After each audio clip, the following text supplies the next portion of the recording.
You would not. This makes agree me with it. evil. I am happy to be evil. It's disgusting. It's delicious. Thank you.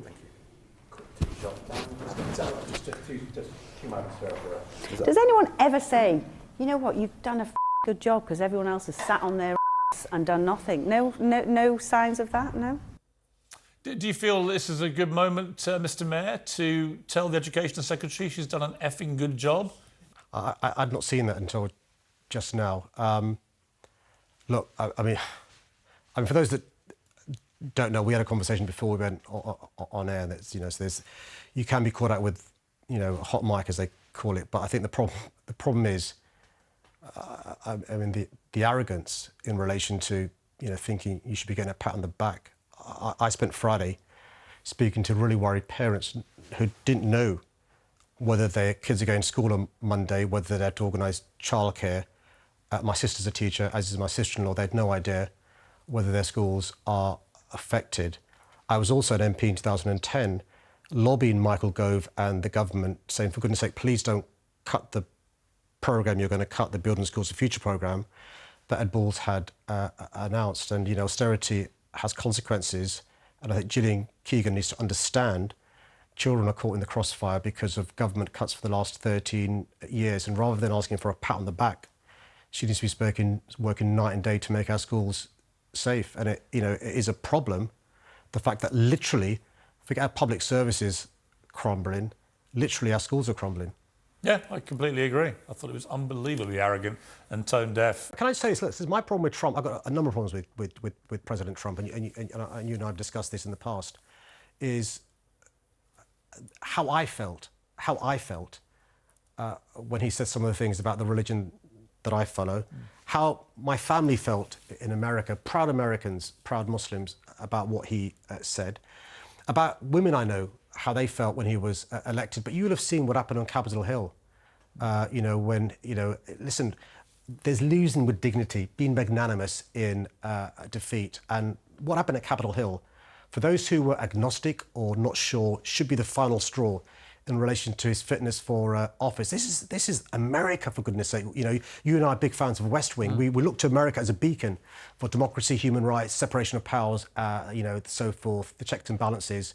And I think sometimes, you know, yes, challenge is good, debate is good, but sometimes people are not fit for office. And I frankly don't think, and I don't want to cause offence to your American viewers and stuff, I do not think Donald Trump is fit to be the president of that great country. How did you feel when you read that from such a high-profile person? I want to say it beggars belief. Nothing surprises me anymore. It's more the impact on my daughters. You know, you're on the receiving end of some of this stuff as well, and you know, as a dad, you worry about your kids, right? Or, you know, no matter how old they are.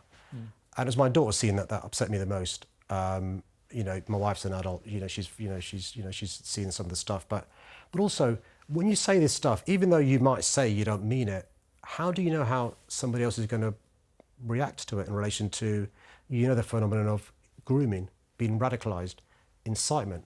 And so, listen, I'm up for robust debate. I think it's really important in democracy. People should be acting in a way that make their views clear, but it should be lawful, peaceful and safe. And that's one of the reasons, by the way, I'm like you, I support, you know, the ends in relation to Just Oil and Extinction Rebellion. I don't support some of their tactics because they're not lawful, safe and peaceful. But this goes on the other side of that, because you're inciting others to not just commit a criminal offence, but to kill me. I mean, you know, I was somebody who was close friends with, you know, Joe Cox, right, who was murdered in 2016. I mean, you know, we were close. And so, and you know, from the work you do, people across the globe who are often the receiving end when people act on these sorts of messages. And listen, you've challenged me during this interview, and you will confirm nothing was off bounds in relation to the challenge. Right. That's the joy of a democracy. Yeah, I agree. But inciting people to commit criminal offences, commit criminal damage, I think, come on. I mean, you know, say if somebody did behave in a way that, you know, brings to life what people like that are saying, and I'm at the receiving end, or say you're creating an environment where my ethnicity and my religion is a relevant issue. And I just think, you know, we live in a multicultural, multiracial society. The great thing about our country and our city is there is no ceiling upon which you can't go through. Forget the glass ceiling being smashed. It was decimated ages ago. And you're just doing back some of the progress make. And I'd implore people, yes, be critical of me, sign petitions, go on demos. You know, don't vote for me if you don't want to vote for me and stuff. But there's got to be a line, you know, beyond which you shouldn't cross. No, I completely agree with you. It's disgusting. Mullins has apologised since then. He's been taken off Twitter, which is good. Good to see Elon Musk's Twitter, X as it now is, taking action to take him off for that, because that's unacceptable. And I'm glad he has apologised for it. Welcome back to Piers Morgan Uncensored. We all know Muller yogurts, these creamy treats with crunchy or fruity bits in your corner. Other equally delicious brands are available. But apparently, all yogurts are evil. They're murderous. A vegan charity has released an ad about them that will give you nightmares. A warning, you might find this disturbing. New from Killer Yogurts. The umbilical cord flavour. Produced with only the finest ingredients. The stolen milk of grieving mothers.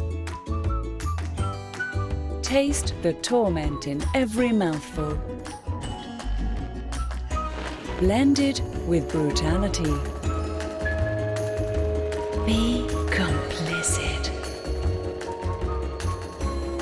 With Killer Yogurts. Well, I'm joined now by the director of the charity, Viva, who made the ad, Juliet Galately. Well, Juliet, I've got to be honest, that's one of the most disgusting things I think I've ever had to watch. It's also one of the most disingenuous. It's a yoghurt, for goodness sake. Why are you making ads like that about a yoghurt? I'm sorry, I don't believe that that's the most disgusting thing in your editorial career that you've Pretty ever much seen. one of them, No, I've got to be honest. I'm sorry, it's a pantomime style. It's obviously a parody. It's obviously fake blood. You know, over 3 million people saw it. But what's your point? The point is we went into and investigated dairy farming and blew apart the notion that these animals are in idyll. One in 5 of the animals, and supplying people like that, were zero graze. This means they never saw a blade of grass. And I went in myself to check this out, and they're in filthy conditions. The male calves taken away and shot or knifed in the throat because they don't produce milk. The mothers, when their milk production went down, killed. So there's a lot of death in the dairy. Let me ask you this. Understand. What do you think happens in the wild? How do you think animals eat?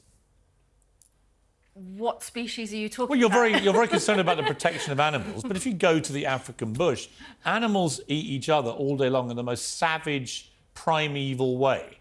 Why aren't you campaigning about that? Yeah, Why don't you go and protect animals from other animals? Yeah, listen, my degree is zoology. I know quite a lot about animals, and So they are not. And they are on my not. TikTok feed, all I see all day are lions destroying gazelles' heads. Come on, they're not. Which is a bit more gory than that. They're not. It's real life. Farmed. They're not factory farmed. These animals never see sunlight. They never graze a blade of grass. It's obscene. I don't think even you would agree with that. Well, my problem with vegans is this. I mean, I bet you probably like almonds, do you?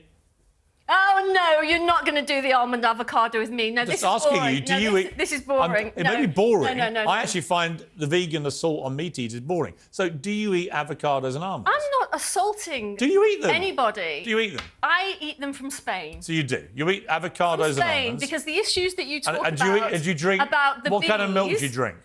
You're talking about the murder. What kind of milk do you drink? You talk about the murder. Soya. Soya. Okay. Yeah. So, you talk about the murder of bees in other interviews. yes, because vegans but you don't care. But you don't care about the billions of calves and chicks and piglets. That I are killed. understand. So you're a complete hypocrite. No, I'm not. You are, Piers. No, the hypocrites are the vegans who they're munch not. away on almonds and their avocados and stuff. They don't give a damn about billions of bees getting annihilated that's because the absolute bees are the rubbish. little guys. And I had this rubbish. conversation each time because that's the hypocrisy. I don't care. You're obsessed with this because you think it catches I am vegans a out. proud Listen, and happy meat Piers, and yogurt Piers, eater. we're in the But when you sixth- try and make out this yogurt is the most evil thing that anyone can eat in Piers, the world, I think you're bonkers, Piers, Juliet. we're in the 6th mass extinction. We're living it now. You're behaving like a news anchor on Don't Look Up. I'm in the what? You're behaving like a news anchor on What the film extinction? Don't Look Up. What We're in the extinction? 6th mass extinction. You're deflecting all the time from The the world real is not issues. going to end You because are trying to deflect because I eat from a the Muller fact yogurt. Look, that watch. animals are factory farmed. You're trying to deflect from the fact that veganism protects the environment. Juliet, we're still here.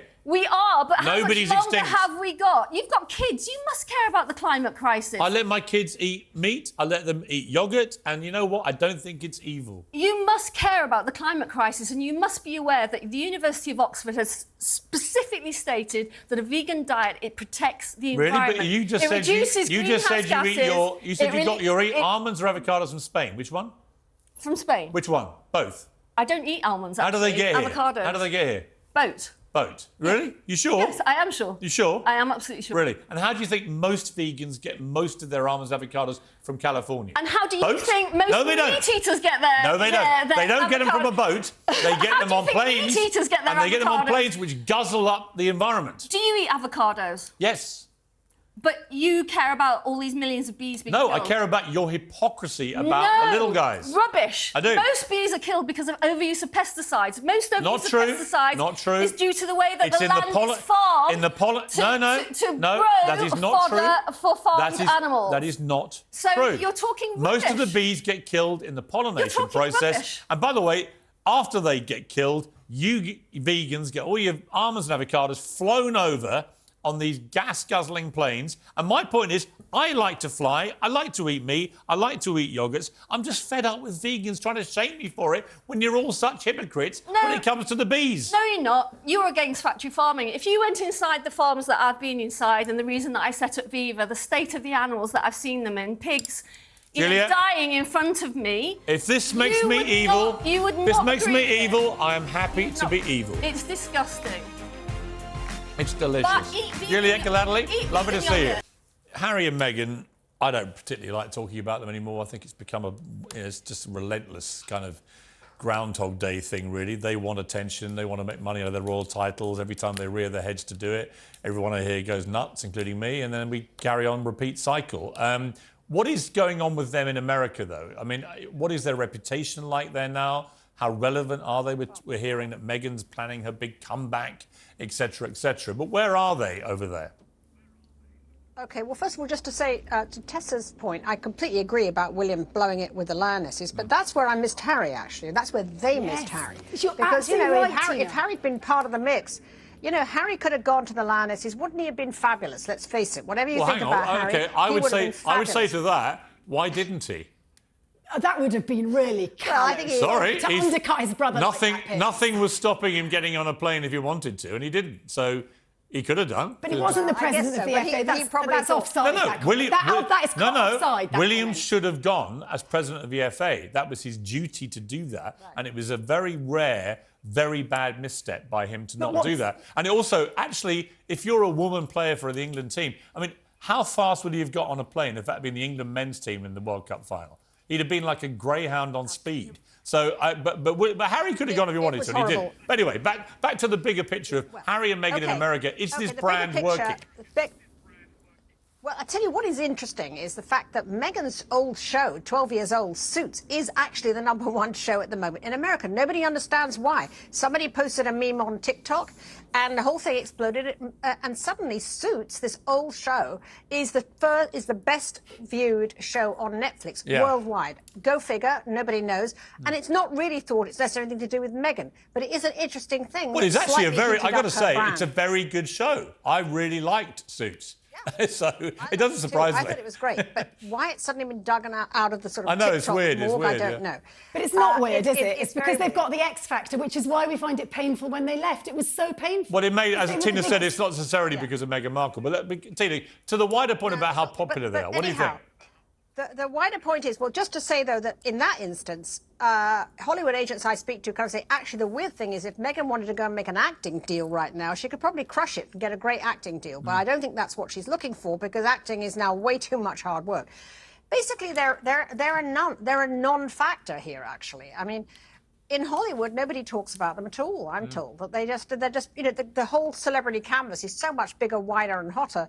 They're not really a factor. They're just minors who show up at celebrity events and so on. So there's nothing really going on with their brand here. And I think that they've really got to figure out, obviously, they have taken advice finally and gone quiet, which is exactly what they should have done. Like, shut up, like, go away. And they have gone away for the entire summer. But they've got to figure out what Archewell is. Like, what's it for? You know, what is it actually for? They haven't raised very much money with it, to be honest. I mean, I think it's $12 or $13 million or something. You'd think by now it would be $100 million foundation. The problem they've got, it is Tina, really the problem not they've raising got, money. The problem they've got is they actually, the only currency they have so far that has proved remotely interesting to the public is when they're trashing their families. And I find that pathetic and sad, and it's caused unbelievable rifts, not just with his family, with her family. The poor father sitting there 50 miles away has never met his grandchildren. He's never met the person that married his daughter, despite bringing up Meghan on his own for years. You know, all of it is just incredibly, on a human family level, incredibly sad. And they keep talking about how happy they are over there. How happy could anybody be if you're estranged from both of your families? I mean, I just don't know. But what you've how can you be happy? There is their vulnerability, and I agree there is a vulnerability because they're outside the institution. But I don't know what Ed and Tina feel about this, but that's why I believe that the rapprochement, the olive leaf, the move towards making, they're never going to be a happy family again, but some kind of redemptive move, has to come from the king. No, but hang on. He's made efforts to do this. The problem is they don't trust Harry anymore. They believe he's going to be taping them, recording them, making notes, doing stuff for future deals. But if you say something kind and loving, does it matter if you're taped? He's like tried, my son. I am told Charles has tried multiple times to do this. But Harry wants them to apologise to him for the damage he's been wreaking on the royal family and the monarchy. Because the problem is young people saw some kind of hope. Let's face it, though. I mean, it is not in Meghan's interest to have a rapprochement between Harry and his family. That's why I don't think it'll happen. Because Meghan does not want to live in England ever again. Nope. She feels that England was just, rejected her. She rejects it. She finds it cold, boring, nothing for her. She loves her, the Hollywood He apparently scene. said tonight... That's where she wants to be. Yeah, he apparently said tonight in his speech at this charity event that his wife was really sorry she couldn't be there. That's complete nonsense. She's not sorry she can't be there. She was at 2 Beyonce concerts last week. If she wanted to be there, she'd be there. She doesn't want to be there for the reasons Tina has said. I've got to be run out of time. He saw hope in them, and then the hope got taken away, and that's why the world... You know what? If you trash your family in public in the way that they've done for so long, eventually any family would go, that's it. Drawbridge down, done. And that's sadly where we are. Incredible that he's here, Harry, and he's not going to see his brother or his father. I'm just holding up Ed's book. The only thing I will say, about that is this family has never been a touchy-feely family. I mean, they never rush to family reunions except at Christmas, Easter. This is not a family that is all over each other at the best of times. Yeah. And quite obviously, Harry's completely alienated his family, and it's done. I don't quite understand why, English coverage is constantly about, and he comes to England and he hasn't seen his family. Yeah. No. They're estranged. No, I agree. Listen, Tina, no one's going to rush to see each other. I totally agree. We've got to leave it there. Tina Brown, lovely to see you. Great to see you, Tessa. Ed Owens, After Elizabeth, Can the Monarchy Save Itself? Actually, a really interesting book about the future of our monarchy here. Does it have a future? How long is that future? I hope it does. I think it will. But work to be done by King Charles. He's doing a great job, but work to be done in reshaping now the monarchy in his image for what he wants for us and the country. When we launched this show about 16 months ago, this was the kind of story I had in mind. The Royal Kew Gardens are set to hold an exhibition called Queer Nature at the end of the month. The event promises to break the binary and challenge traditional expectations by showing how fungi and plants have a special connection to the LGBTQ community. Queer nature to me is basically a very apt description of nature. For me, queer nature is about rethinking how we see the world around us and our place in it. Viewing the world of nature as queer is an act of freedom and liberation.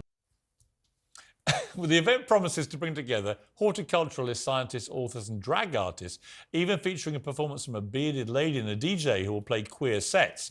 My question for all this is why?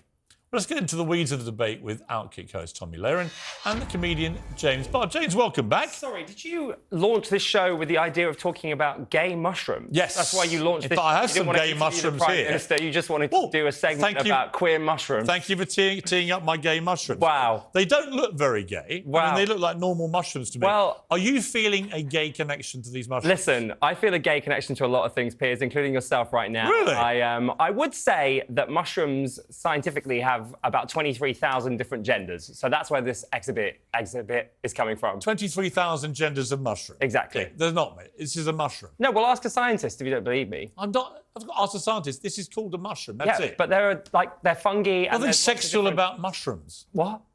Sex is not about mushrooms, no. So why are we having some queer celebration of things like mushrooms? I just don't understand why you care. Why is this such a problem? I care because I don't see the point of it. Because, well, it's We've just had Pride Month, where the entire month was taken up with turning everything LGBTQ, and now it's 2+ something else, right? It's extended. Listen, right? Piers, so letters I can't even remember. The rest of the year is Why straight. does Kew Gardens have to go queer? I don't get it. Why can't it? Why should it? Well, because why can't we just have straight plants? Because I tell you what it's doing. It's making queer people feel happy, and ultimately, isn't something. Sorry, that's but making society people feel shouldn't happy just a be good about thing? changing everything so that you, James Barr, get your kicks out of looking at a kinky mushroom. Listen, you might want to spend your life being miserable, but I tell you what really I'm is very going on happy. here. I tell you I'm what's not miserable actually at all. happening. Like yesterday, you lost an NTA to a gay man, so you've decided to find any story you can to attack queer people because you want to get your own back on Graham Norton. I hadn't actually thought of that. That's but yes, exactly what's happening. it is true. It is entirely Graham Norton. Sad. It's entirely Graham Norton's sexuality that enraged me. Let's bring in Tommy Lehran. Tommy, I just don't know where we start with this. Kew Gardens is like the epicentre of British heritage. The establishment. It's like you go there with your mum and dad, you take your cucumber sandwiches and you look at lovely plants. What you don't do is think about their sexuality or 23,000 genders or have a queer celebration of mushrooms. What is happening? Well, I'll tell you this, what concerns me is if there are 23,000 genders for mushrooms and fungus, I'm a little concerned because the LGBTQ plus barbecue is already too long for most Americans and most people to memorize. So now if we have 23,000 genders added to that, I'm not sure we want to take our cue from plants. But you hit the nail on the head, Piers. Why does everything have to be about queer this, gay that? Why is that the only thing that leftists seem to respond to? It's either race, gender, or climate change. Race, gender, climate change. That's it. Everything has to be gay. Everything has to be about race. Everything has to be about the planet. Yeah, there has been a whole debate, actually, about whether plants are racist. I remember that one as well. The thing about this... That's probably a debate that you had, though. No, but the thing about this, James, is I just don't see the point of it other than to wind people up, which I think you're almost admitting. No, absolutely not. It's not winding anyone. But It's imagine winding if I announce tomorrow we're going to go down to Chelsea Flower Show and we're going to have a straight day where straight people like me straight people like me, who, by the way, for the record, are not remotely homophobic, right? Go down to Chelsea Flower Show and we make everything about the straight sexual affinity. You did just say Graham Norton's sexuality enraged you. So. No, it was obviously a joke. Was it? Well, you made a stupid, facile point about his sexuality. Interesting. But I don't care whether he's gay or not. I care that he beat me. That pisses me off. But let's go back to the Chelsea Flower Show. If I had a straight day or a straight week at the Chelsea Flower Show and started talking about the straight heterosexual affinity that we all felt with fungi and daffodils, you would go completely nuts. I really would. And I said, look at these white, straight gammon abusing us in this manner, excluding us in this manner. If you and Tommy want to set up a straight mushroom exhibit with loads of straight, grey, boring, binary mushrooms... I'm not doing it. Waving guns around, like, James, go for it. I'm not doing it. It's your community that's doing it. Listen, you're the one that's hosting a debate on an international platform about mushrooms. Yes. Gay mushrooms. Because the event is happening. Gay mushrooms. When I was I'm not calling them gay mushrooms. What do you want to do when you're older? And I said, you know what? I want to defend queer mushrooms. It's not a gay mushroom. Look, you just eat it like a mushroom. Right? Wow, I hope you enjoyed that. They're not poisonous, are they? You know you're now queer because you can catch queerness from a mushroom, by the way. Tommy, that's a joke. I think, Tommy, my overriding view, like you said, everything has to be reduced to this kind of stuff. It is pandering, virtue-signalling nonsense. But what worries me is that the corporate world, like Kew Gardens and their management, they get sucked into this. They think it's a good idea. Whereas I can imagine lots of people who attend these events will be thinking, what is going on? Why are they doing this? Yeah, I think it's just out of step with most people. I don't know why everything has to be about sex and sexual preference. It doesn't make sense to me. I don't think most human beings go about their day worried about the gender of a mushroom or a fungus or what gender they prefer to sleep with. I don't know why everything has to be reduced to this. Can we all just go about our lives? It hasn't been until 2020, I believe, that everything had to be about how you identify and what pronouns you use. Can't everything just be as it is without having to dissect the heterosexuality, their homosexuality, or the queerness of everything, give everything some kind of a queer rating? Why do you just go back to enjoying plants for what they We're running are? out of time. James, final question, and make it a quick answer. What is the gayest plant? I'm not answering that. Do you know what? All plants are gay. Every single person on this planet has different You're not going to name a plant? To celebrate. Is there not one that you think... I guess a daffodil's pretty gay. I like a daffodil. A gay daffodil. Yeah. All right, well, on that bombshell, we'll leave it there. Tommy, thank you very much indeed for joining me. It's nuts. We know it's nuts, but James will keep coming back to defend the nuts.